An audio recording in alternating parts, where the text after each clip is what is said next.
Hello children, how are you? कैसे हैं आप लोग? और आज एक बार फिर आपके बायो टीचर यानी कि जीपी सिन्हा आज फिर एक नए चैप्टर और नए कंसेप्ट के साथ आप लोगों के सामने।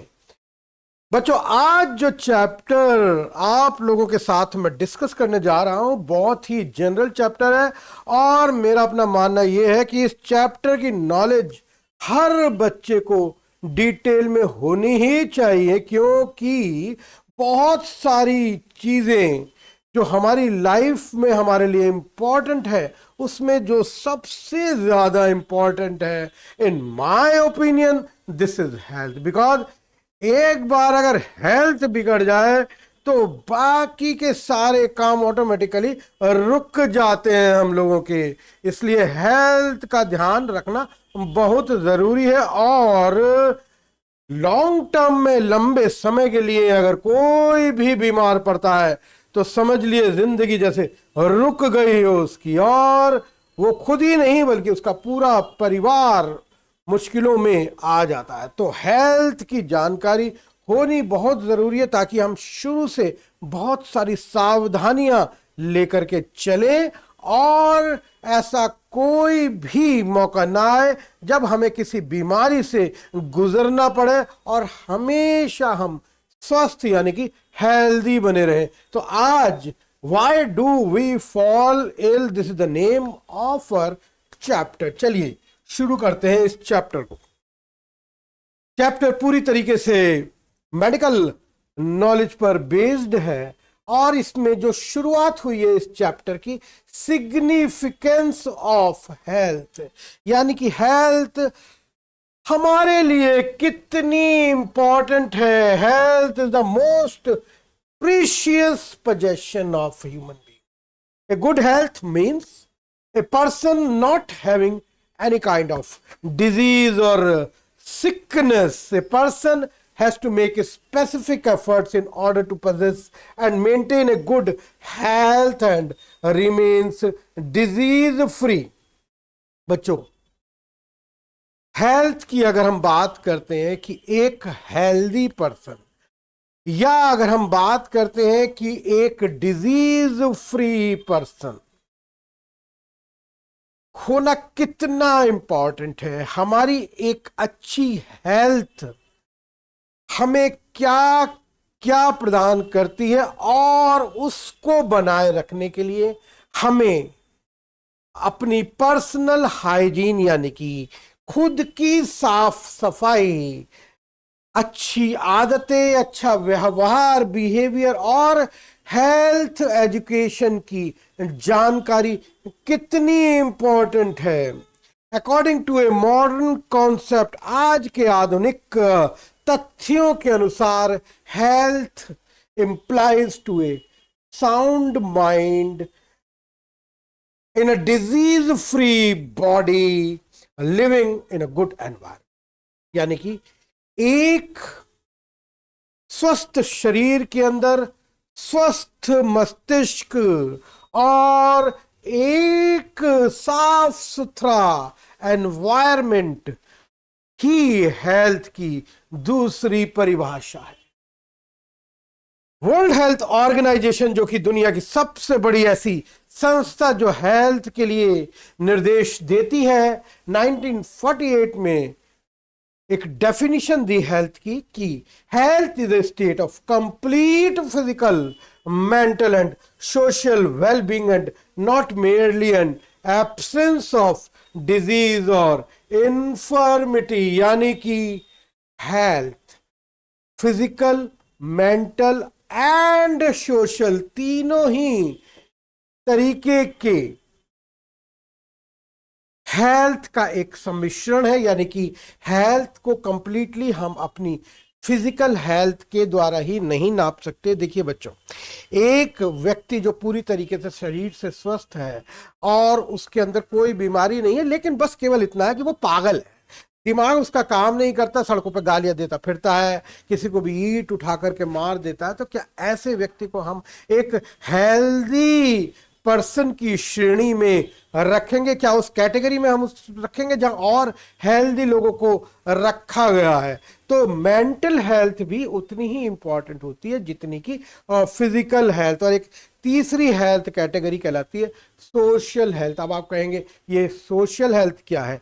देखिए बच्चों, आदमी फिजिकली भी फिट है और दिमागी तौर पे भी बिल्कुल स्वस्थ है, लेकिन बस केवल इतना करता है कि रात को शराब पी करके आता है और चौराहे पर खड़े होकर के गालियां देनी शुरू कर देता है, और जितने लोग वहां उस कॉलोनी में रह रहे होते हैं सभी को परेशान कर देता है।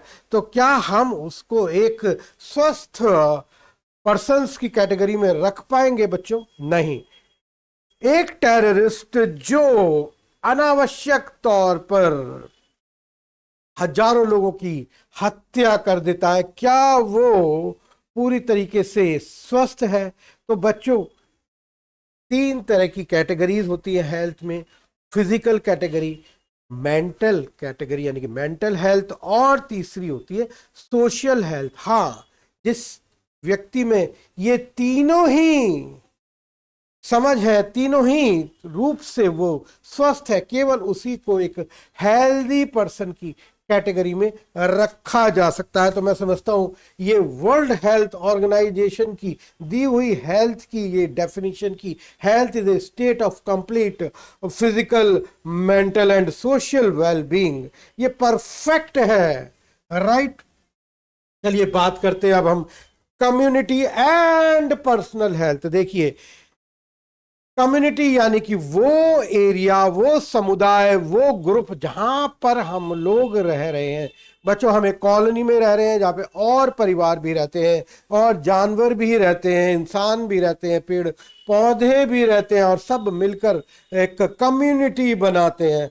जहां पर एक कम्युनिटी हेल्थ की बात आती है वहीं पर पर्सनल हेल्थ की बात आती है, और पर्सनल हेल्थ के लिए जरूरी है कम्युनिटी हेल्थ का अच्छा होना। हम भले ही कितने भी साफ सुथरे स्वस्थ रहने की कोशिश करें, हमारा घर कितना भी साफ क्यों ना हो, हम कितना भी साफ सुथरा खाना क्यों ना खाते हो, हमारा पानी कितना भी स्वच्छ क्यों ना हो, लेकिन हम जिस कॉलोनी में रहते हैं अगर वहाँ कूड़े के ढेर पड़े हुए हैं, पीने का पानी वहाँ अच्छा नहीं है, गलियों में गंदगी बहुत है, कीचड़ बहुत है, तो क्या हम खुद पर्सनल हेल्थ को अच्छा रखते हुए भी क्या हम हेल्दी कहलाएंगे? कभी भी नहीं, क्योंकि कम्युनिटी हेल्थ पार्टिसिपेट करती है पर्सनल हेल्थ में।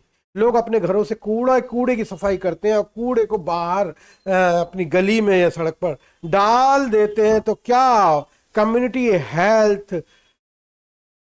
बेहतरीन हो पाएगी?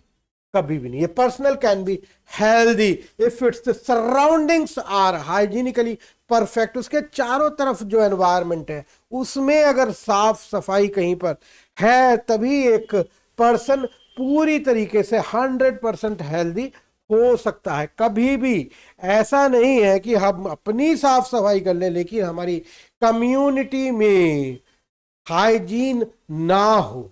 Right, surroundings involve not only neighborhoods but also the entire locality, village or city or even the country।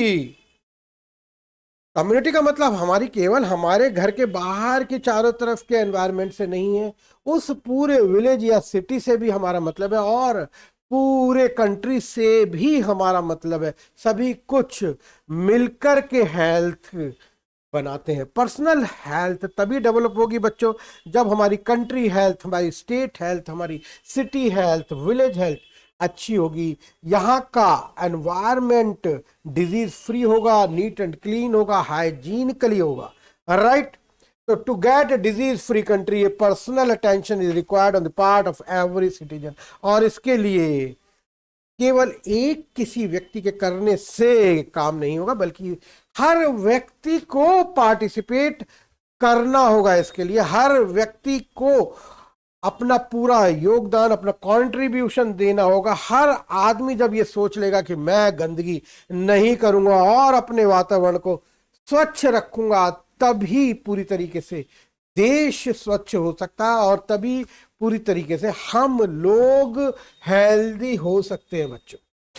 हालांकि बहुत सारी ऐसी ऑर्गेनाइजेशंस हैं जो हेल्थ के लिए काम कर रही हैं, नेशन वाइड काम कर रही हैं, वर्ल्ड वाइड इंटरनेशनली भी काम कर रही हैं, जैसे कि Indian council of medical research, जिसे ICMR के नाम से जानते हैं, सेंट्रल गवर्नमेंट हेल्थ सर्विसेज, जिसे CGHS के नाम से जानते हैं। ये डिस्पेंसरीज होती हैं सेंट्रल गवर्नमेंट की, जिसमें सेंट्रल गवर्नमेंट के एम्प्लॉयज अपना हेल्थ चेकअप करा सकते हैं और किसी भी बीमारी का इलाज करा सकते हैं। Employees state insurance hospital, ESI hospital जगह जगह पर खुले हुए हैं, जहां पर इवन प्राइवेट कंपनीज में काम करने वाले लोग भी अपना इलाज करा सकते हैं। नेशनल मलेरिया इरेडिकेशन प्रोग्राम, जिसे NMEP के नाम से जानते हैं, national institute of communicable disease NICD, ऐसी बहुत सारी संस्थाएं हैं जिनका योगदान है हेल्थ को इंप्रूव करने में, बीमारियों को दूर करने में। आप लोगों ने सुना ही होगा पोलियो ड्रॉप्स, एक ऐसी खतरनाक बीमारी जिसे देश से दूर किया गया, और ये प्रोग्राम रोटरी क्लब के द्वारा चलाया गया, बहुत सालों से चलता आ रहा है और आगे भी चलता रहेगा। और पोलियो जैसी खतरनाक बीमारी इस देश से भगाई जा चुकी है। एक सिंगल केस भी पोलियो का अब नजर नहीं आता है। ये सब पॉसिबल हो पाया है सभी के एक कलेक्टिव इफेक्ट से, राइट। ये एफर्ट्स केवल एक आदमी के काम करने से या केवल एक ऑर्गेनाइजेशन के काम करने से पूरे नहीं होते, बल्कि इसके लिए एक कलेक्टिव एफर्ट काम करता है। And international agency world health organisation WHO का भी हम जिक्र जरूर करेंगे इसमें, जो कि अंतर्राष्ट्रीय यानी कि इंटरनेशनल लेवल पर एक बहुत ही शानदार कार्य कर रही है हेल्थ के क्षेत्र में।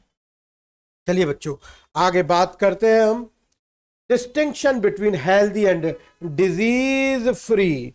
देखिए डिजीज फ्री, देखिए डिजीज तो एक बहुत ही अनकंफर्टेबल स्टेज है, यानी कि अगर कोई आदमी बीमार है तो वो कंफर्टेबल नहीं है, परेशान रहता है, बेड पे पड़ा रहता है, सारी दिनचर्याएं रुक जाती हैं। लेकिन हेल्थ एक पूरी तरीके से हेल्दी या डिजीज फ्री में थोड़ा सा अंतर है। हेल्दी अगर नहीं भी है तो जरूरी नहीं है कि डिजीज हो। बहुत सारी डेफिशिएंसीज बॉडी के अंदर ऐसी पैदा हो जाती हैं जो उसकी हेल्थ पर इफेक्ट डालती हैं।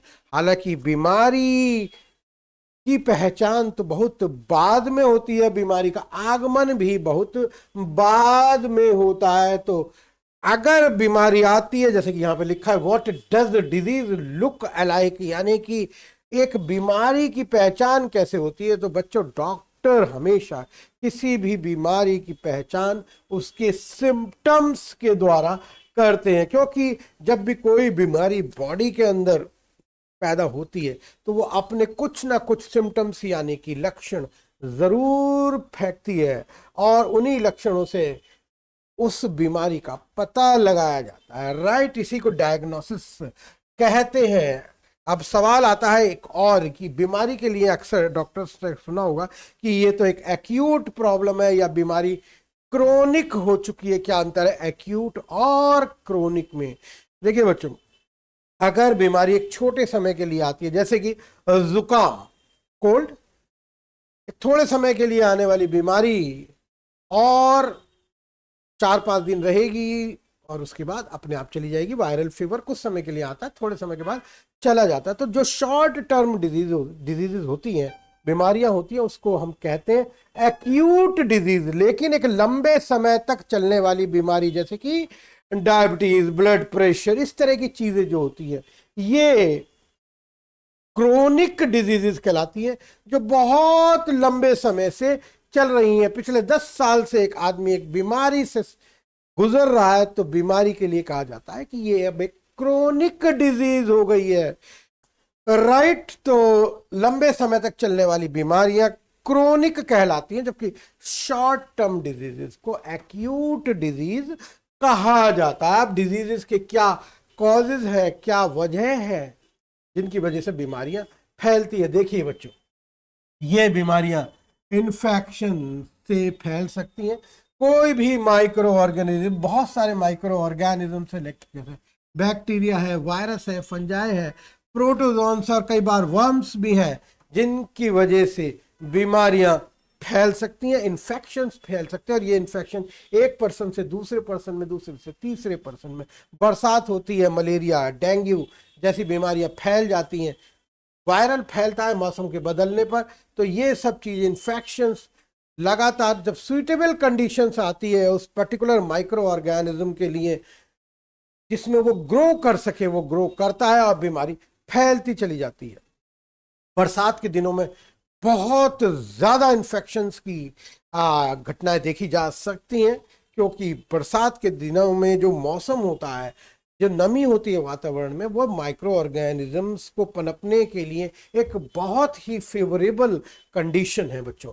माल फंक्शनिंग का मतलब होता है गड़बड़ होना, कुछ डिस्टरबेंस होना बॉडी ऑर्गन्स में, शरीर के अंगों में कोई डिस्टरबेंस होने से भी बीमारियां फैल जाती हैं। जैसे लीवर या किडनी के अंदर कोई प्रॉब्लम आई, वो माल फंक्शनिंग है, वो कोई इन्फेक्शन की वजह से नहीं होता, बल्कि हार्ट के अंदर कोई प्रॉब्लम है, माल फंक्शनिंग ऑफ बॉडी ऑर्गन्स, इसी की वजह से भी बीमारियां पैदा होती हैं। ब्लड प्रेशर हुआ, शुगर है, डायबिटीज, इंसुलिन पैदा नहीं होता है पैनक्रियाज में, तो कोई भी बॉडी का अंग अगर पूरी तरीके से सही तरीके से काम करना बंद कर देता है तो बीमारी का एक कारण ये भी है।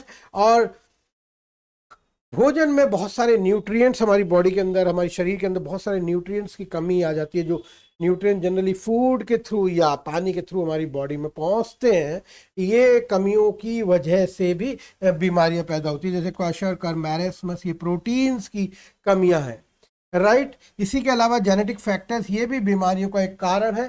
पीढ़ी दर पीढ़ी चलने वाली बीमारियां जैसे कि हीमोफीलिया या कलर ब्लाइंडनेस, इस तरह के रोग हैं जो पीढ़ी दर पीढ़ी एक जनरेशन से दूसरी जनरेशन में चलते हैं, राइट।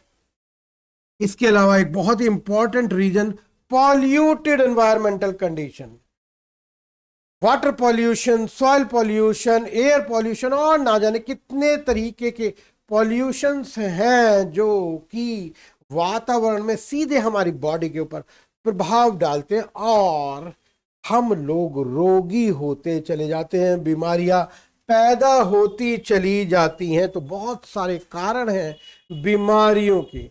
तो चलिए, बहुत सारी बातें हुई आज हेल्थ के बारे में। इस चैप्टर में अभी कुछ बातें और रहती हैं जो कि हम लोग अपने नेक्स्ट चैप्टर में बच्चों डिस्कस करेंगे। तो आप लोग बने रहिए हमारे साथ, हमारे इस डिजिटल प्लेटफॉर्म आचार्याज कॉर्नर पे, और करते रहिए लाइक, सब्सक्राइब और follow. Thank you very much.